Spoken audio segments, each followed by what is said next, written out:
There's a version of me that people never saw. The one who wasn't just sad but furious. Furious that I was ignored. Furious that my pain was minimized. Furious that I had to become my own advocate in a system that failed me over and over again.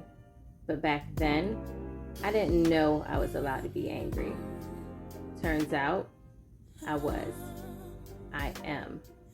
Click the link below to listen to the full episode. And don't forget to subscribe so you never miss a moment of my Endo Talks. Hey, I'm Patricia, and this is my Endo Talks. Are you listening? Today, we're talking about a feeling that doesn't always get space in conversations about chronic illness, and that's anger. The kind that simmers under your skin, the kind you've swallowed for years, the kind that no one wants to hear, especially when you're supposed to be grateful just to be believed. But here's the truth. Anger is not weakness. It's not ugliness. It's a response to injustice. And if you've been dismissed, misdiagnosed, ignored, or told your pain was normal, you have every right to be angry.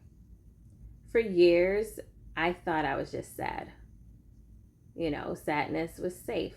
Sadness was quiet. Sadness was what people could handle. Anger, that made people uncomfortable, especially if you were a girl, especially if you were sick. But I was angry. Angry that I had to fight to be taken seriously. Angry that I lost years of my life to something that could have been treated earlier if someone had just listened. Angry that I smiled through appointments where I wanted to scream. Angry that I didn't even know I had permission to feel any of this. It took me years to realize that it wasn't frustration, it was grief turning into fire. Chronic illness grief doesn't just look like tears. Sometimes it looks like rage. And that rage is valid. We are often told to be grateful for partial answers, to be polite with doctors who dismiss us, to be understanding when people can't comprehend our pain. But that constant suppression, it turns inward. And the longer you hold it in, the heavier it gets. Here's what I want you to hear. Your anger, it's not too much. It's not inappropriate. It's not dangerous. It's a signal that something unjust happened and is still happening. You don't have to smile through your story. You don't have to soften your edges to make your truth easier to hear. You're allowed to be mad. You're allowed to be loud. You're allowed to take up space. And feeling anger, it doesn't mean you're bitter. It means you're awake. So, what makes you angry? Not in theory, but really angry. Was it the years of being told it was just cramps? The doctors who didn't believe you? The people who left when you couldn't show up anymore?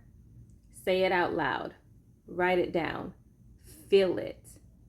And know that you don't have to apologize for it anymore. So, I want to hold space for your anger.